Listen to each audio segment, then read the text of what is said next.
Frank. What's the weirdest thing you've ever saw in here? Let me ask you a question, kid. Did you see that movie, Night of the Living Dead? Hey, we gonna party tonight or what? Yeah, we are gonna party. Well, where are we gonna party? I don't know, somewhere. Hey, we could go to the park. Oh, no, we can't. The cops said they'd shoot us if we go back to the park. Yeah, and I ain't in no mood to die tonight. I like death.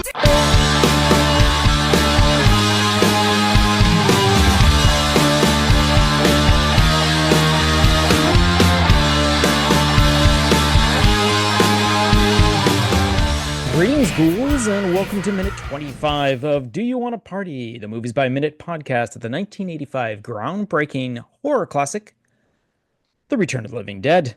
I'm your host, Troy, and this week I'm being joined yet again by... I'm Candace Lepage. I'm Candace Lepage, yes. That's me.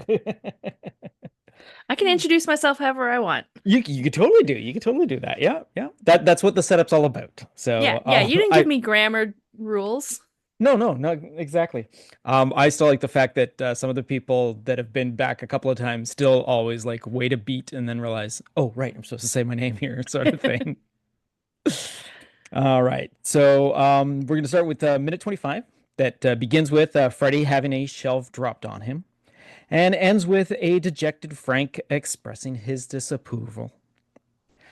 All right. So we start off with the camera follow pan shot of Freddy as he scurries behind one of the shelves, which is the opposite side of where the headless yellow man is.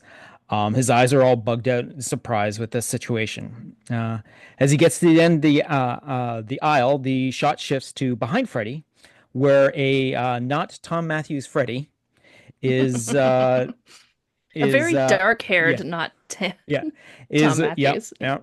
They did pretty good with the build, but that profile is definitely not Tom Matthews' face. Yeah. Again, we have a stunt player here. Of course, you're going to have a stunt player. You're about to drop something on someone else and all that sort of thing. So you have to. You can't put your actor in danger, no matter how simple the actual stunt is. But I mean, when it comes to the movie, it's such a quick cut. If you pause at the right minute, you can see it's not Tom Matthews, but it's just because it's in a movement shot and all that sort of thing. Okay, so when we go back to the not Tom Matthews Freddy shot, he's only a portion of the way down the aisle instead of at the end of the aisle. And you can notice a few things where we, as the yellow man pushes, we can notice when the yellow man starts to push the shelf towards the not Tom Matthews Freddy. Stunt Freddy. Let's call him Stunt Freddy. Let's do it that instead of having to keep saying the not Tom Matthews Freddy. Because I looked at my notes and it says not Tom Matthews, and I'm going to say not Tom Matthews again. He grabs the shelf with his left hand. He reaches out and grabs the shelf hand and like actually hooks his hand under the shelf and begins to pull it into himself as he turns his shoulder into the actual draw, which is the safe way to do it. I mean, yes. I know a little about stunt acting and all that sort of thing. That's what you want to do. You want to push yourself up against the object that's coming down on you and go down with it instead of having it hit you. You want to meet it with his the stunt person is in control. Yeah, exactly, because that's who has to be in control. Exactly. But as the shelf is being dropped over, you can see the body of the yellow man through the shelving and all that, and it has a very wrinkly, baggy sort of look to it and all that, which is kind of weird because if you've seen Yellow Man from prior in this sequence, it's a very well-toned naked man, and what's this baggy thing and all that? Well, we'll come back to that in a moment. So once the shelf drops Freddy to the ground, the headless yellow man 2.0, which is a secondary version, because we talked a little about what the first version of Yellow Man is, and I might as well go into it now because I sent Candace the picture of the original version of the headless Yellow Man, and that's what it is. So it's this. Yeah, it's terrifying. It is quite terrifying for yes. Even though it's supposed to be a human corpse, it does not look like anything resembling a human to begin with. No. So what they've done is they've done the classic gag of like the headless horseman sort of thing. They've built up these shoulders to go above the performer's head, and they've got a neck above where that is. So as you can understand how a Halloween costume looks so distorted and all that sort of thing, they tried to pull this off as a actual human body. Yeah, But basically the torso is like, I don't know, 4 feet. exactly. Like, And it doesn't have any shape to it. It looks like it's a yellow oversized wetsuit that's been stretched over this actor. And mhm. there's like right in the middle of the chest, there's like eye holes poked out so that obviously The the stunt performer performer, yeah, the can performer see. can see and all that sort of thing. Now, we hide it pretty well with like darkness, which Hmm. works, and the shelving and whatnot. Plus, we also cut to the shot of the new version of this. When this was the first version of it was presented, William Stout was all like, "No, we gotta redo that sort of thing." But apparently, they definitely had to shoot with this version of it because, as you Yeah, can I mean, I see, guess they didn't want to do the stunt work again of yeah, the shelf going over. Yeah. exactly. And again, bringing into the low budget, the shooting schedule, you got to do it right now. But obviously, they did come back and reshoot like inserts of the pop up, more of a puppet sort of like torso that looks a little more sculpted with the missing head and arms that just dangle and all that sort of thing, which looks Yeah, like it it's just, it looks like a human body that has been painted yellow, as exactly, opposed to whatever this is. Looks exactly. kind of Yeah, like a yeah, yellow trash bag on a vaguely totally. human shape. Exactly, exactly. And again, because of the placement of the shelf falling over and all that, and the angle that they shoot this sequence at, you don't really make out a lot of detail. Again, unless you're gonna pause it, like watching this movie minute by minute, you break it down and figure out, oh, oh, wait, hey, look at that. That's not Tom Matthews. Hey, wait, is that a yellow trash bag over that guy? So yeah, that's Yeah, when you, yeah. And yeah. until you sent me, like, I knew that they had redone the effect Hmm. on this yellow man, but until you sent me the screenshot where you could see his legs sort of through the shelves, I'd never been able to figure out what was old footage and what was new footage because Exactly. it's so fast and it's very dark. Exactly. Yeah, exactly. And again, if you're not, yeah, because we're we're like 5 6 minutes into the second when we see that little oopsie sort Hmm. of Hmm. version of the character. But again, it's rarely on the screen for like a second or two. And like I actually had to really, really closely like shift the slider on the minute Yeah. to like, oh wait, almost got it, almost up there. Oh no, wait, there it is. Now Yeah, I we do hate that none of our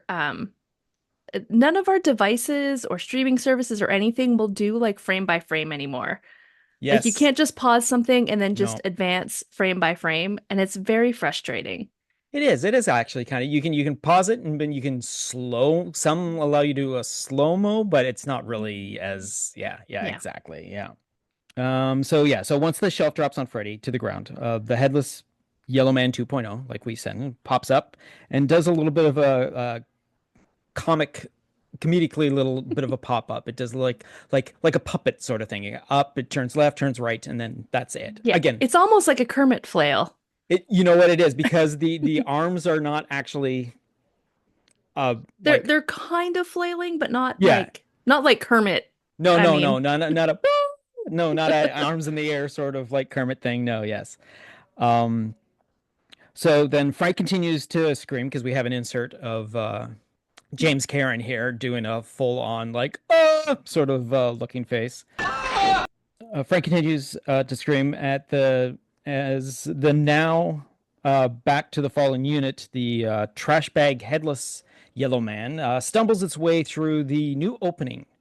Freddy has unburied himself from the debris and of knocked over plastic containers and tackles the cadaver to the ground right in front of Bert, who now throws himself onto the cadaver. And this is all taken far away at we're all the way back to the crate where the skeleton was put on at the beginning of the movie. This is now we're further away for we're down at the end of the aisle, shooting away. So again, distance and movement cover up the again the first version of the Yellow Man not being so seen so well. There was a sequence where you could see that the actual moving arms were way down the arm as possible, but again, I couldn't pause it clear enough. If you're looking for it, you Yeah. can see it, but I couldn't quite pause one to show that to you. But again, it's the idea that it's a horrible thing. But so yeah, so stuntman Freddy tackles stuntman Cadaver, and then Clue Gallagher throws himself on top as well. So It's a lot of naked wrestling. it is exactly. When Frank finally goes to hold down the body as well, Bert yells at him to find some rope. And he does with a very Shemp-like fashion. He's this is an example of flailing arms. This is James Karen just playing up this distraught, panicked, scared character as he like stumbles off frame to like find something. I don't know, get one! Hold him down! Got him! So, and at this note, this is the first 15 seconds of the whole entire minute. So what I've just described happens so quickly, so frantically, and all that sort of thing.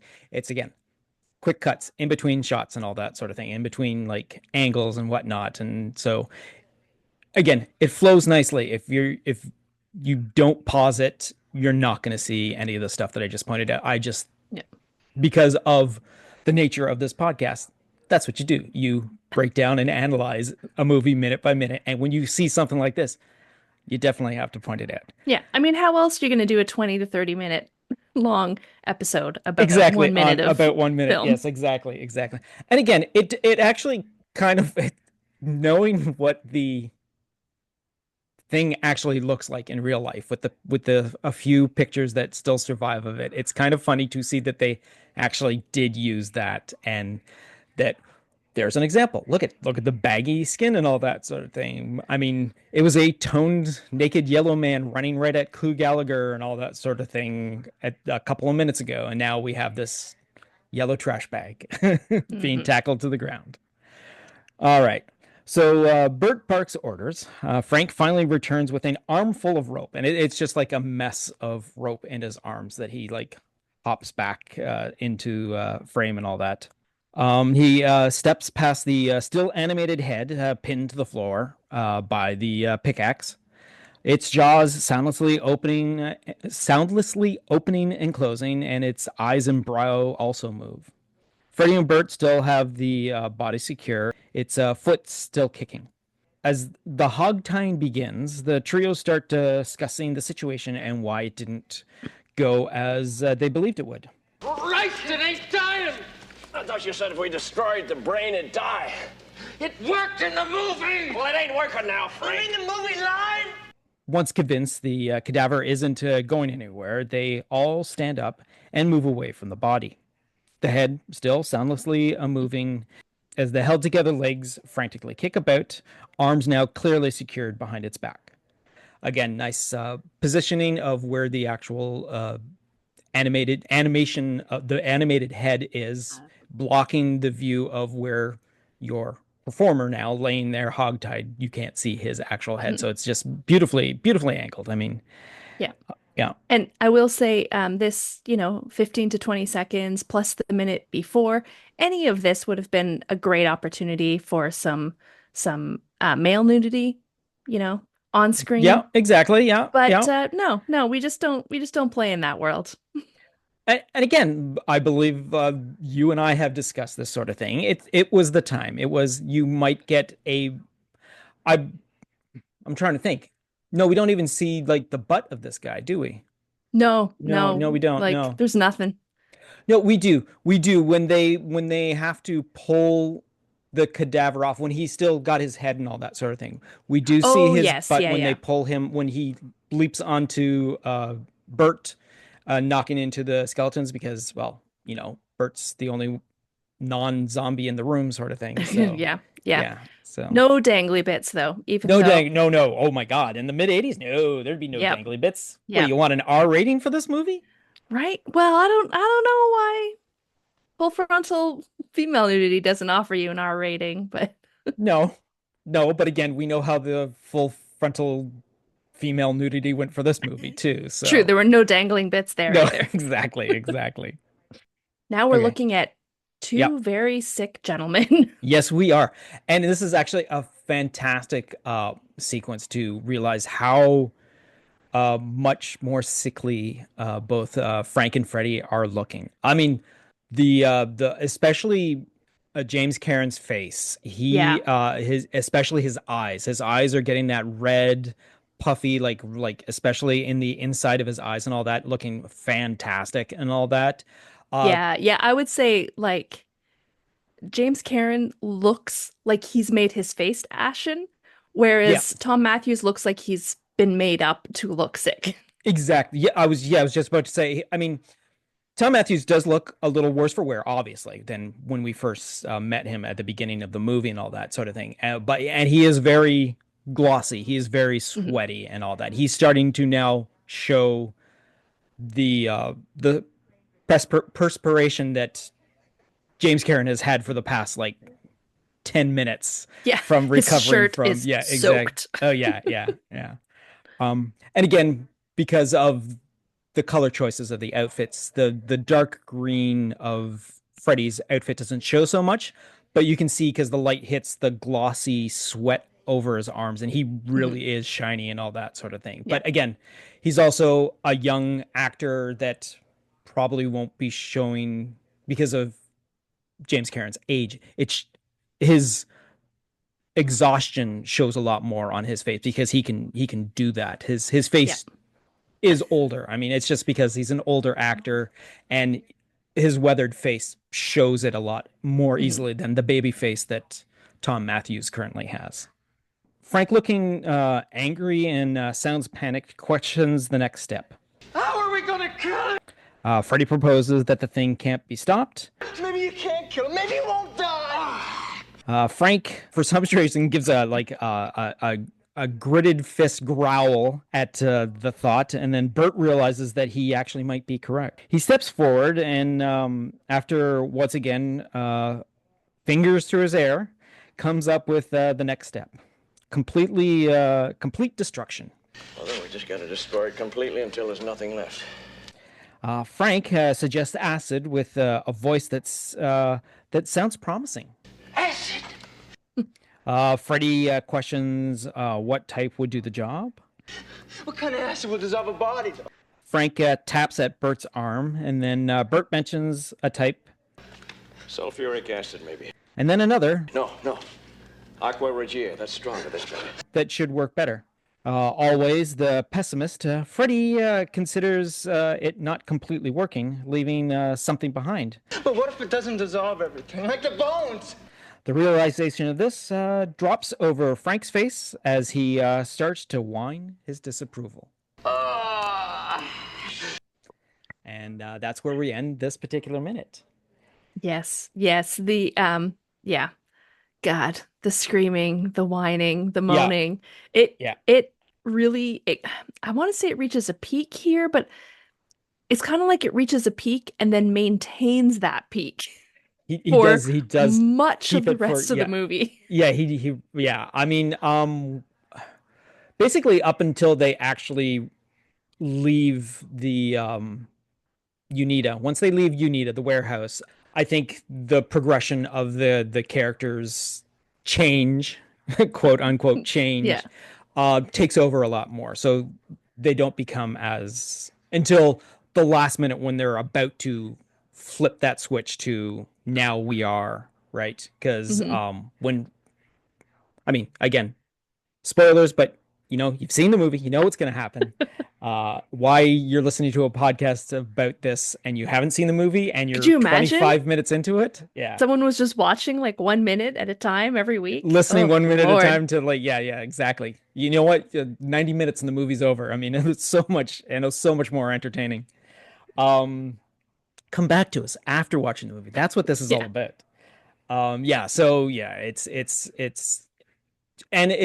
all James Cameron. Like Oh, yeah. Tom Matthews doesn't say a lot. He there's some protesting and all that when he does a close up of like when Dan O'Bannon shoots a insert of Tom Matthews and all that sort of thing. He gives out his like crying and like shouting. He does yell and all that sort of thing, but not to the amount that James Karen is. That poor man is having a crisis of a lifetime, and he doesn't even realize his lifetime is already over, which Yeah. is fantastic. It is. It's hilarious. I mean, of course it's hilarious, but like when we're introduced to him, Hmm. he's kind of the like jockey, showboaty, like boss, Yep. right? Yep. Who's obviously he's trying to show off for like a young employee, so he's probably not that cool. Yeah. But Cracking jokes and all that sort of thing. Yeah. yeah, but like he's a guy who's like in charge and he's pretending to be pretty cool and Yeah. yeah, he just his downward fall into what he really is. His actual like complete cowardice Hmm. and you know, yeah, Yeah. Poor Frank. chaotic reactions to things. Right. Right. All right. So over on the commentary track, which again is with director and writer Dan O'Bannon and production designer William Stout. So William Stout finishes off with the by saying that the plastic that the Yellow Man is walking around is, I mean, in the previous minute, Dan O'Bannon had mentioned how the glass on the floor is actually plastic, and then, well, William Stout comes in and says, well, it's not really plastic. It was actually candied glass, which does not cut. It shatters when you step on it, so it's not like so. Dan O'Bannon, he's a director. Yeah, it's not his job. That's what Exactly. that's what Exactly. special effects and stunt guys are for. That's another reason. That's another reason why you have William Stout on the commentary. So Dan O'Bannon then mentions how it's not hard to figure out how this was done. I'll just let the audience guess anyways. Now, this is what he's referring to is the headless yellow man gag. He had mentioned it briefly in the previous minute when you saw it get up for the first time. And so, and again, we've explained what it actually is in this minute, like it's the guy in the trash bag and all that sort of thing. So I think the idea that they weren't too proud of the sequence to begin with, the look of the thing, that they sort of glossed over talking about it in any detail. So. Mhm. Mind you, William Stout does not mention in the commentary track about them having to redo the Reshoot it. rebuild the a new version of it, the 2.0 Yellow Man headless. So yeah. So William Stout then goes on to say how a lot of the dialogue from the sequence was improvised, and a lot of it didn't make it to the final cut. Dan O'Bannon mentions the condition of the actors and how Clu Gallagher is still healthy and how the other two guys are getting sick because, unbeknownst to them, they are gradually being turned into the zombies.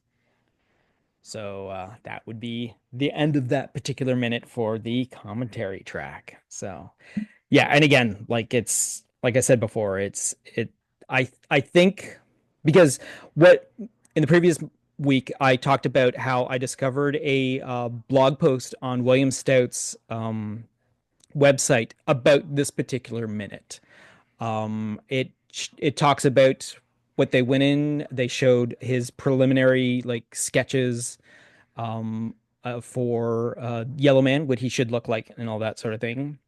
And then there's this whole entire sequence is all storyboarded out, which is fantastic to me. I love seeing storyboards for scenes and comparing it to the things, and they're really close. Some sort of things are obviously a little different because you just like, oh, let's do it from this angle, or they were obviously drawn up before you actually had the floor plan of what the actual place is once you set it up and all that sort of thing. But and then at the very end, it mentions that's where that picture came from, the picture I showed you of the original Yeah. Yellow Man display. So that's where that picture came from.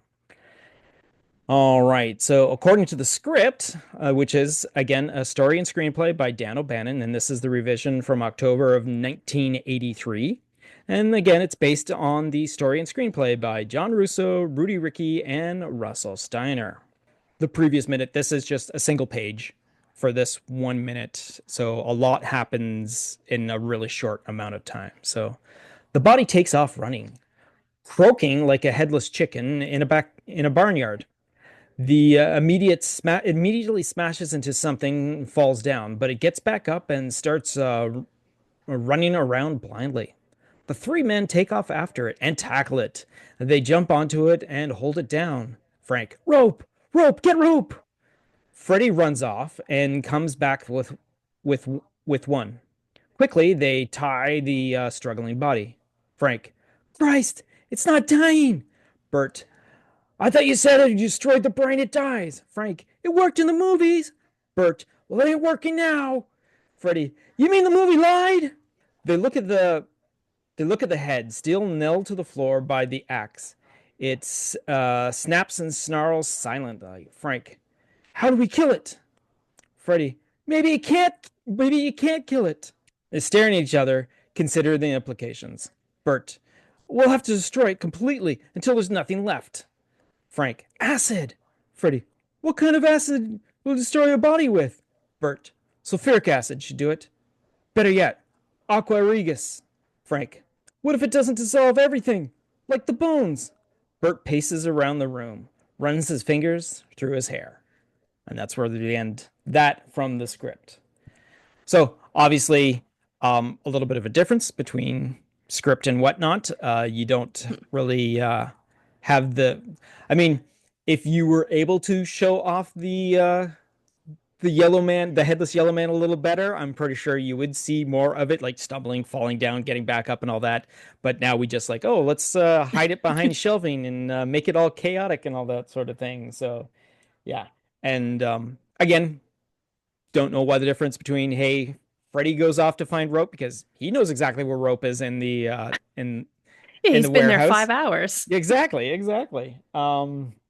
Yeah, so that is yeah, practically he's been there about 5 hours because this is now approaching 9 o'clock at night. Mhm. So yeah, so it is. Yeah, that's what we got. So and that's what we got for the script. Now, we're going to come to the work print comparison, and we are slowly but surely. The minutes are pretty much practically parallel for like what happens. A couple of the cutaway scenes are blank slates and all that sort of thing because it's an added effect that they didn't have. In the previous minute, we had a couple of them because they're the insert shots where you have the 2.0 version of a close up of the torso of the Yellow Man, which obviously at the time that they put the work print together when they were filming, they didn't have that. This particular minute, which is obviously minute 24 to 25, is in the work print 26:48 to 27:54. So we're slowly but surely stretching it out. But what I'm discovering is the shots are a little longer. So obviously, when you shoot something, you throw the whole entire scene into A it, lot and of then coverage. a lot of coverage. Yeah, you make sure you get it all, and then once you realize you get it all, then you start splicing it down, and that's when your minute and 15 turns into 1 minute sort of thing. And that's basically what has happened in this. Pretty much all the shots are there, all there's no like extra like movement and all that. So again, it's just this what they shot for this particular minute gets shortened from a longer version down to a minute. So it's just Yeah, the chopping pacing off. just Yeah, gets tightened up. exactly. It gets tightened up. That's the word I was Yeah. looking for. Yeah, Tightened up. that's how why it feels so chaotic. Exactly. And again, it works for the sequence.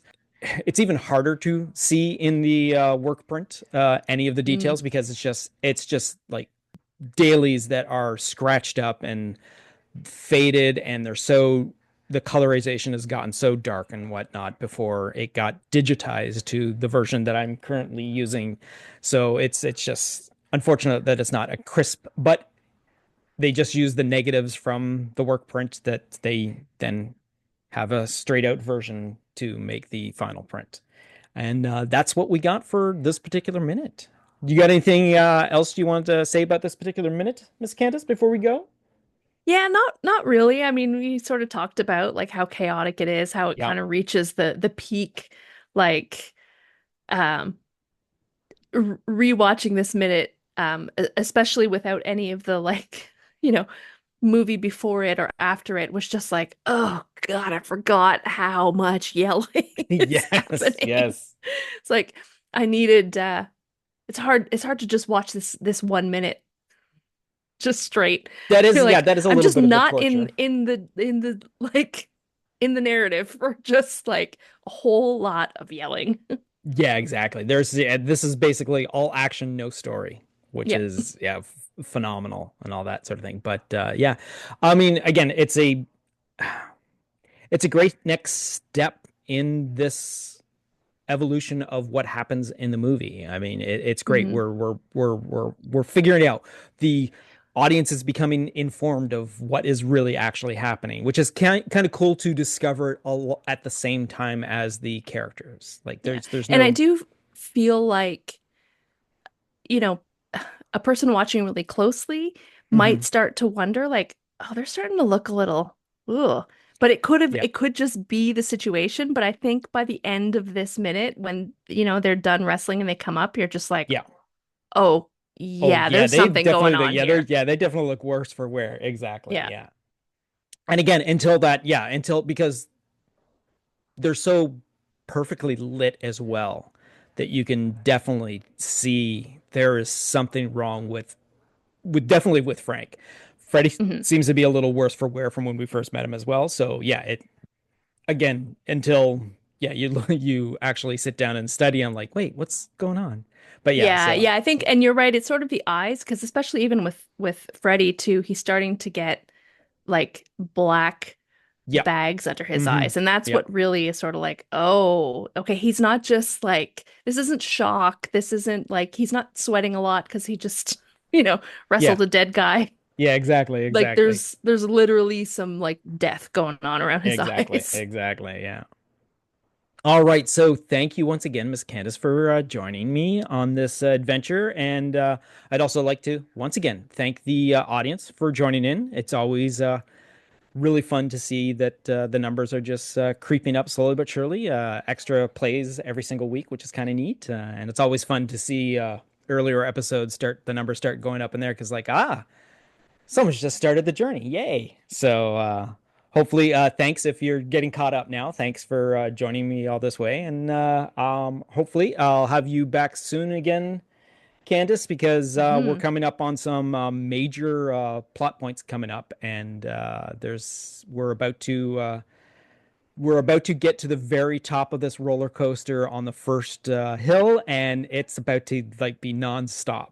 So we're coming up to the top of the crest, and pretty much in the next 10 minutes, we're going to be nonstop corkscrews and inverted loops and whatnot. So yeah.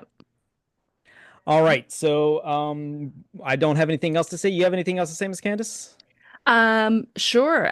I would suggest people should follow me on Letterboxd, and you can see that I have changed tones. I'm in the Christmas movie world. So, if you think you're not into Hallmark, I challenge you.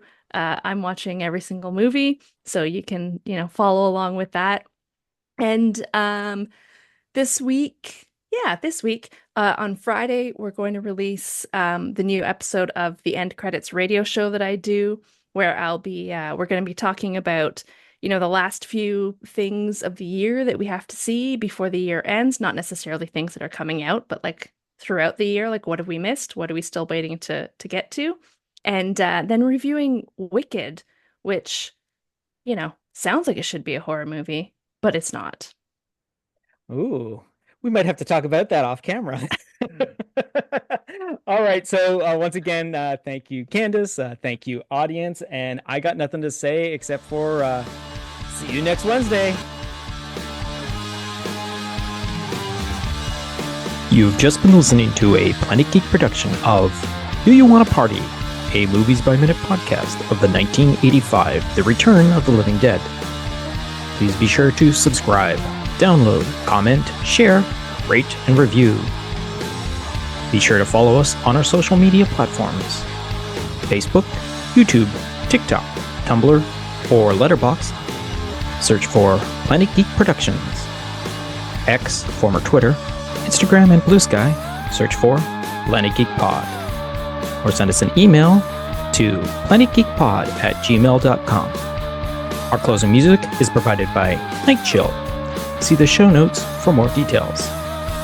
Once again, thanks for tuning in, and farewell, fiends.